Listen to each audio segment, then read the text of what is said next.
Hello बच्चों, स्वागत है हमारे इस YouTube channel Rakesh sir Ghazipur में। यह वीडियो क्लास 10 कक्षा 10 के विद्यार्थियों अथवा छात्रों के लिए मैं बना रहा हूं। क्लास 9th के बाद यदि आप अगले कक्षा 10 में जाते हैं तो आपको कुछ बातों की जानकारी होना बहुत ही ज़रूरी है। आपको पता होना चाहिए कि मैक्सिमम मार्किंग या अधिकतम नंबर या टोटल पूर्णांक कितने का होता है, उसमें कितने नंबर का लिखित परीक्षा होता है, कितने का प्रैक्टिकल होता है। उसके बाद मैं आपको पाठ्यक्रम की जानकारी बताऊंगा, अर्थात सिलेबस बताऊंगा कि कितना आपको किस सब्जेक्ट में पढ़ना है। ठीक, तो इस वीडियो में विशेष तौर पर केवल आपको मैं विज्ञान का पाठ्यक्रम की जानकारी बताऊंगा। उससे पहले आपको मोस्ट इम्पॉर्टेंट जानकारी बता दूं, जैसे देख सकते हैं पूर्णांक कितने का है, 100 नंबर का होता है। ठीक है, 100 नंबर में 70 नंबर जो आपको मिलते हैं ना अंक, वो लिखित परीक्षा के आधार पर मिलते हैं। बातें क्लियर हो रही है कि नहीं? देखिए, टोटल पूर्णांक कितने का होता है, 100 नंबर का होता है। 100 में 70 नंबर या 70 अंक जो आपको मिलते हैं ना लिखित परीक्षा के आधार पर मिलता है। और 30 अंक जो होता है मासिक टेस्ट के आधार पर मिलता है। प्रोजेक्ट कार्य हेतु मतलब प्रोजेक्ट कार्य के लिए मिलता है। सीधे से अगर आप बात करें तो प्रैक्टिकल के कार्य के लिए आपको 30 अंक प्रदान किए जाते हैं।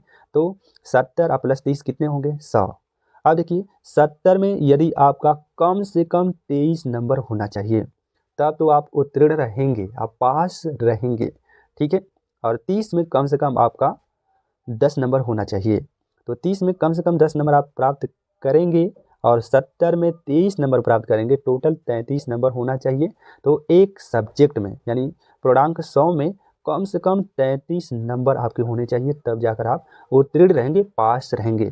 ठीक है, तो ये कम से कम है। ज़्यादा से ज़्यादा आप 100 में 100 भी ला सकते हैं, 98 ला सकते हैं, 99 ला सकते हैं। आपके स्ट्रगल पे डिपेंड करता है कि आप कितना मेहनत करते हैं, कितना संघर्ष करते हैं। ठीक है बच्चे, तो क्लास 10 में आपको कितनी टॉपिक पढ़ना है, चलिए उसकी चर्चा मैं कर रहा हूँ। आइए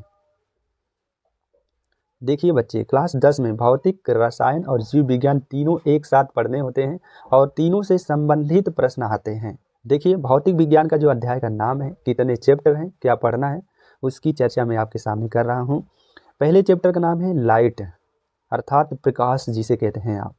तो इसके अंतर्गत आप डिटेल में अध्ययन करेंगे प्रकाश का परावर्तन, प्रकाश का अपवर्तन, मानव नेत्र, ह्यूमन आई।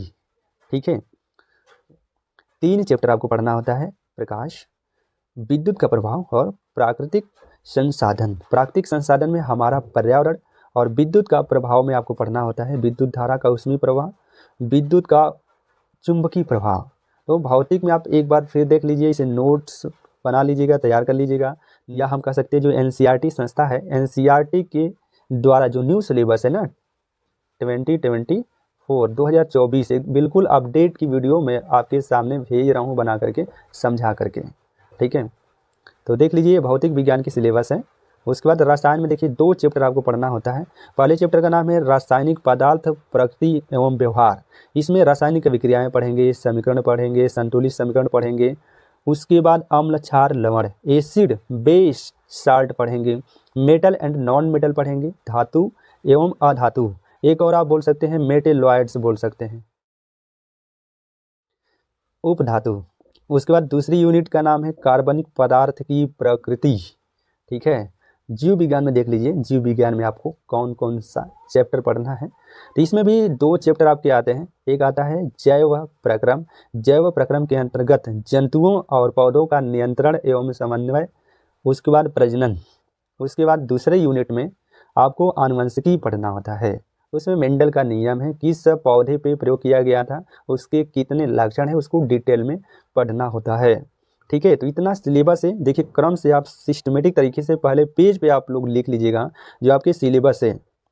नहीं तो अगर आपको पता नहीं रहेगा कि क्या पढ़ना है और कितना पढ़ना है तो आपको समस्या होगी। देखिए, रसायन विज्ञान के चैप्टर हैं और यह फिजिक्स मतलब भौतिक का पाठ्यक्रम है।